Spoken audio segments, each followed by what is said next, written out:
Good morning, good afternoon, and good evening from whichever part of the world that you're watching from. And welcome to From Charity to Agency, a talk show all about how we can design for choice, not aid. And this talk show is brought to you by Hans Grohe, live from Stockholm. Now, my name is Haji Yaghoubi, and I will be your host for today. So from me to you, a very warm welcome, whether you're tuning in online or whether you're here with us in the room in Stockholm. It's amazing to see you all.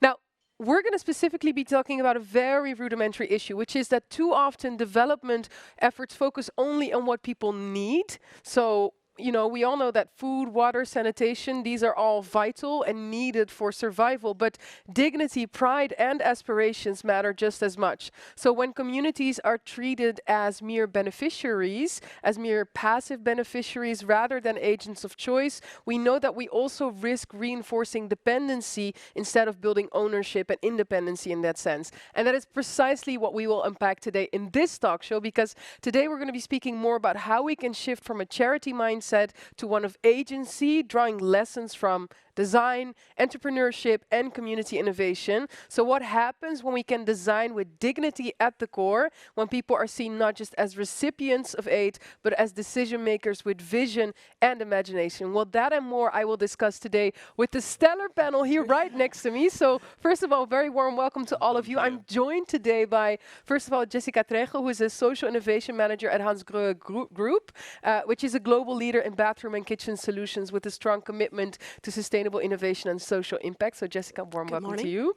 Good morning. Then we have Michael Kropek, who is the founder and co-director of SEWAS, which is the world's first organization exclusively supporting impact entrepreneurs in the wash sector. So a very warm welcome to you as well, Michael. Hello. And last but definitely not least, I am joined by Josh, right here on my side. Hi, Josh. Josh Goralski, who is the founder and CEO of Unlocking Communities, a social enterprise that works in Haiti and beyond to equip local entrepreneurs with clean energy and water tools alongside business training to really build lasting, so to say, self-sustaining economies. Hi, good morning. Welcome to you all. I mean, we have a big topic to cover, so I would say let's hop right into it. As I said, the session is called From Charity to Agency. So when I say this, I'm very curious to hear from you what that shift means in practice. Maybe Jessica, if I can start with you. Sure. Good morning. Well, for me in this case, agency, it's about the people having the power to choose and to shape the solutions that affect their lives. Right. But the catch here is that the way that we frame people will actually impact what we design for them, the solutions, the products, the services. And as you mentioned in the introduction, when we just see them as bare needs, as beneficiaries, then that limits also their involvement into it. Right. And so for me, the main shift would be to see people as agents and not just as cases. Yeah. I see Michael nodding on your right. Is that something you agree with? How would you look at the definition?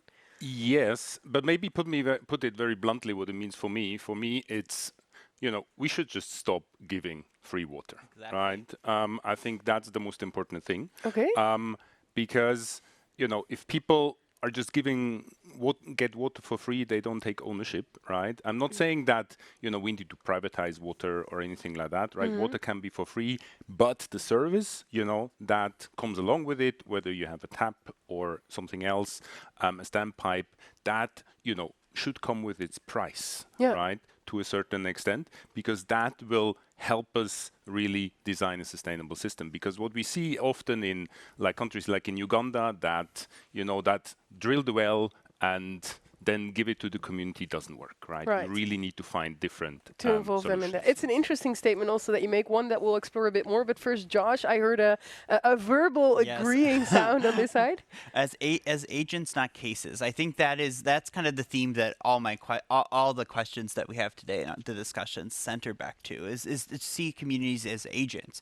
In Haiti, we have found that if families use the water filter that they buy, the usage rate is around 98 to 99%. 3 years later, compared to if in Haiti people were given a free water filter back after the 2010 earthquake, those usage rates are below 50%. So right. Wow. Just that transformation. That's a very, very big difference also in that sense. So, I mean, let's zoom in here a little bit, because as I mentioned in the introduction, when we say that we design for choice, so we make people active like choosers of what they get, of what they involve them in the design and everything, as opposed to being mere beneficiaries, it really speaks to also making room for their aspirations aspirations, right? So what would they like to see?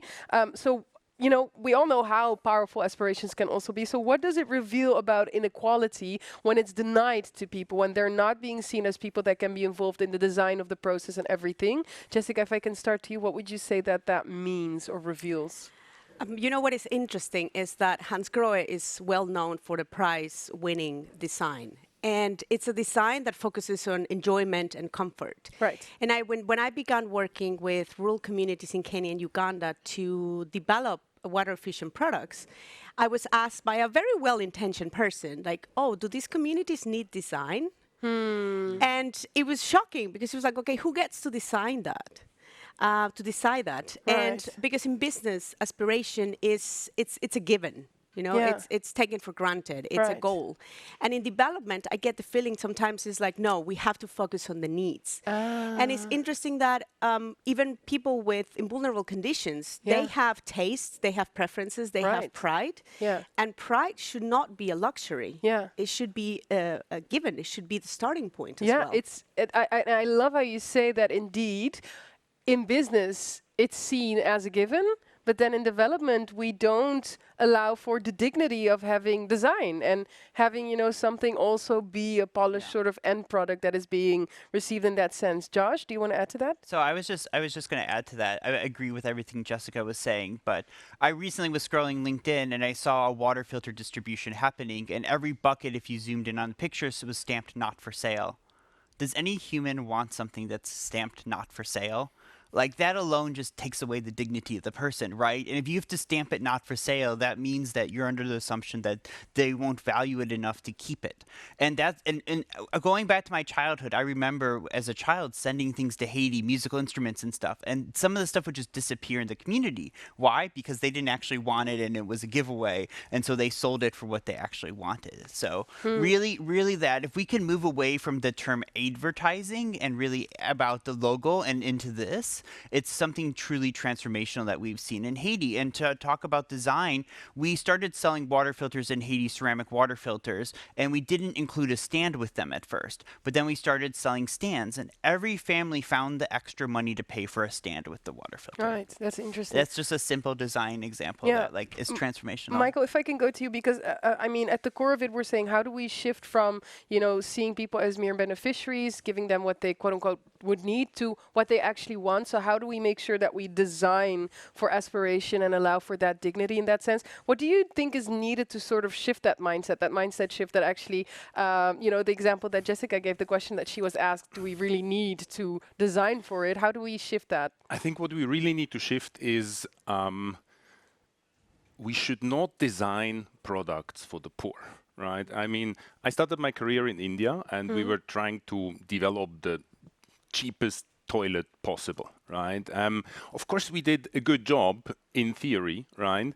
But the people didn't want that, right? I mean, we really need to look at, you know, the people we work with as customers, right? That have their aspirations. They maybe don't just want water, right?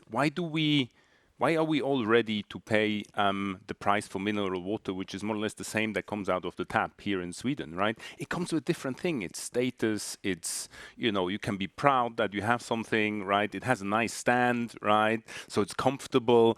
All these kind of things, I think we need to shift from our mindset as development people to more, you know, the customer-focused orientation that social businesses or businesses do. Right. And Josh, if you were to add to that, what do you think is missing right now that is preventing us from having that mindset? So I think a lot of it structures back to the way philanthropy is organized, that philanthropy is organized with outcomes in mind. And so you can't go in with unrestricted philanthropy to truly design for what the community wants. And when you have to basically write a grant to get a project funded to start a social business, you have to have these intended outcomes in place. Whereas trust-based philanthropy, unrestricted philanthropy allows you to go in and really then be able to respond to what the community says. Right, yeah. So I mean, zooming in on that, communities, if we talk about community engagement, right? I mean, the word is used very often also in these spaces. We're all familiar with it. But at the same time, we also see that often, as we're saying, like their communities are being treated as beneficiaries. That's still sort of still ingrained in the mindset in that way. So Jessica, going to you, if that is the way that we look at it, what sort of outcomes are we then planning for? What are we sort of like expecting to get out of it? I think for me, it has to do with the power and the participation. Because when we see communities as mere validators or input givers, as you said, we actually reinforce this dependency. Right. And as Michael was saying, it's really amazing to see when we shift from beneficiaries to customers to clients. Right. The power shift, it's crazy. It really it's a different mindset. It's a different standing point. That's why I personally like to see it. So my background is mostly in business, and in business we don't talk about community engagement, although it's the same thing. But we talk about customer discovery. Right. And in one, it's more about a passive engagement, and in the other one is really with agency, really with curiosity. And I think this is especially important when we deal with communities that are still living under the rezago of colonialism. What's the rezago? Rezago is a Spanish word. Unfortunately, there's no direct translation in English, but it really refers to these compound effects of the lagging behind. This has to do with centuries of systematic exclusion. Right. So that actually has a very strong impact in the power dynamics. Yeah. Maybe can you zoom in on that more? So when you say rezago, so systemic exclusion and sort of like the delay also that is caused that people experience because of the legacy of colonialism, how would you say that it still sort of shapes how communities get to participate in processes like these? So in many parts of Global South, there's still a rezago. Yeah. There is a lagging behind, not just in education, but in entrepreneurship mindset and critical thinking. Right. And it's not because people are not capable of it, but it's because for generations, they were not allowed to ask questions. They were not allowed to imagine different things. They were forced to comply, not to lead. So when well-intentioned people go to these communities and then they organize design thinking workshops or co-creation, alone it won't work. Right. That's why we need to also acknowledge that there's still a colonial legacy that affects the choices that we offer and also how decisions are being made at local level.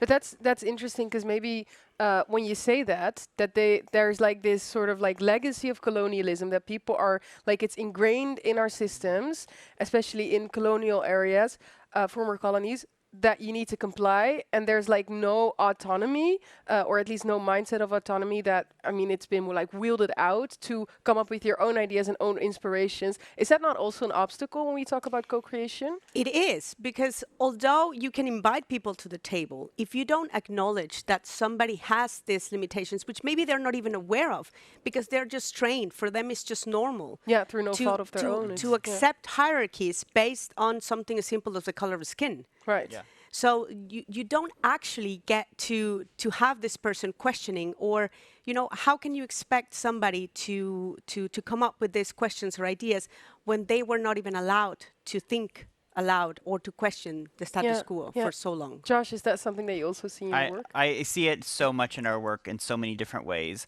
It stands out most because years ago I was in a market in Port-au-Prince, and there was a picture of this telling of a painting by a local artist of after the earthquake in Haiti. And it was all the buildings falling down and everyone's hands raised up to the sky waiting for the Red Cross helicopter that was above them. Oh my God, yeah. And that is just not what happened on the ground. Like, the communities were fashioning their own solutions, but like this picture was painted to appeal to donors. And in places like Haiti, everyone flies in after the earthquake, spends all this money, the communities charge that projects are really expensive to administer, and then they all leave and nothing's actually left. It is so bad that when we started selling water filters in Haiti, the entrepreneurs were told by members of their community, "You're reselling a donated water filter. Why should I pay for this?"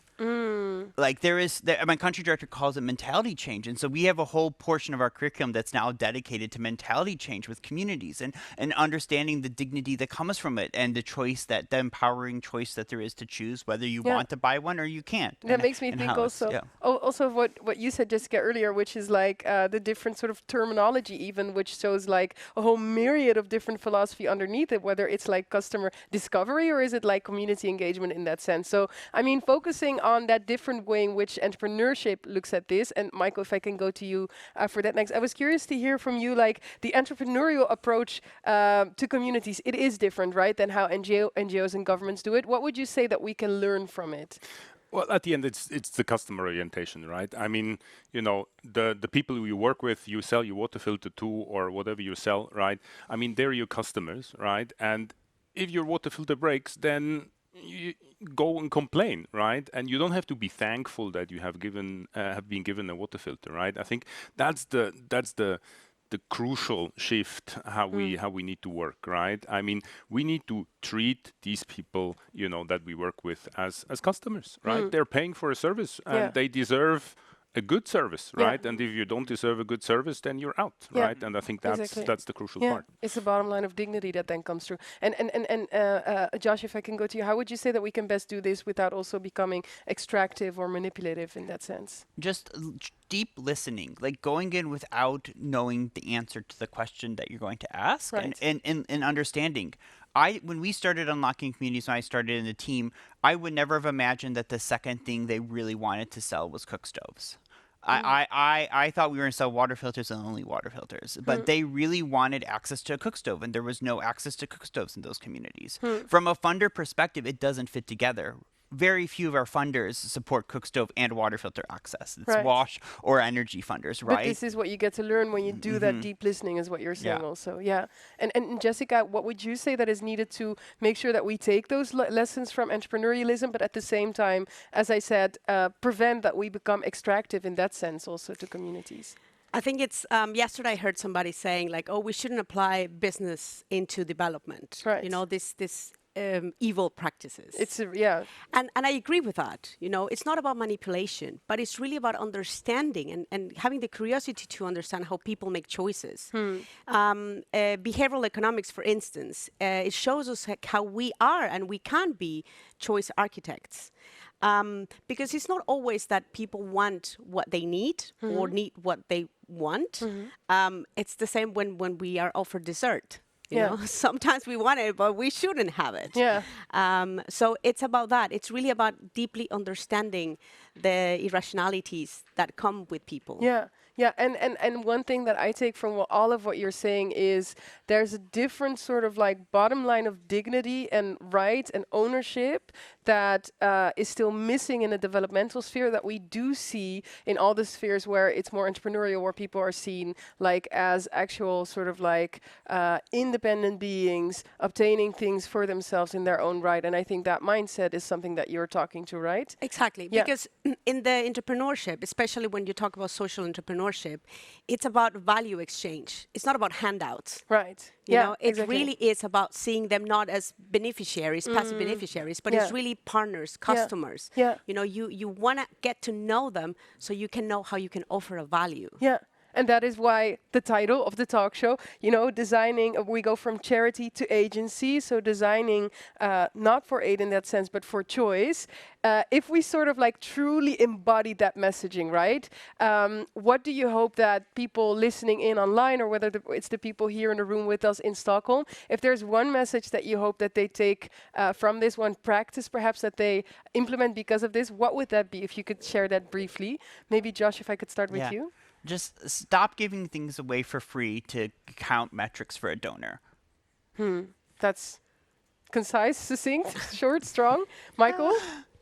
I think different stakeholders should do what they're here for, right? So NGOs shouldn't start operating water systems and because it really destroys the market, right? How can you sustain a social business if just next door an NGO is giving stuff away for free, right? That doesn't work, right? So we need to look at the systemic context, right? Government should regulate the market. Government should take care of subsidies if necessary, and entrepreneurs should offer services because they listen and understand the customers, right? And here we should really see, what is my role to play in this game? I see a very short addition from Josh, and then I'd like to go to just for example, in Haiti, we're a social enterprise selling water filters. We would not be able to be in business today if in the last 5 years most of the water NGOs distributing things for free in Haiti pulled out because of the economic insecurity or the political and economic insecurity. Which gives a specific country case example. Jessica, and I think it's and the intention of the panel is not really to focus on the receiver end, but actually on this end, you know, because we need to change our mindset. We need to acknowledge our own biases, and also to understand that humans, even in vulnerable conditions, people have aspirations, desires, also contradictions. They also make irrational decisions, just like all of us. And I think if we start seeing full humanity, then we start designing for the future that people aspire to, and not for the limitations that they have inherited. So you were saying, regardless of the system in which the products are made, whether it's development, whether it's business, at the very core of it, where we need to start, which is step one, is that in the design of anything, whether it's in the developmental sphere or entrepreneurial sphere, we need to design for dignity, which is oftentimes forgotten in development. So design it in a way in which you would do for a customer, because otherwise you're losing that pride, you're losing dignity, you're losing also seeing someone as a person in their own right, in that sense, which is oftentimes forgotten. Correct. Yeah. Thank you so much. Well, I would say thank you all so much for sharing that. To all those of you here in the room, but also to all those of you online, thank you so much for tuning in, and let's continue spreading this message forward.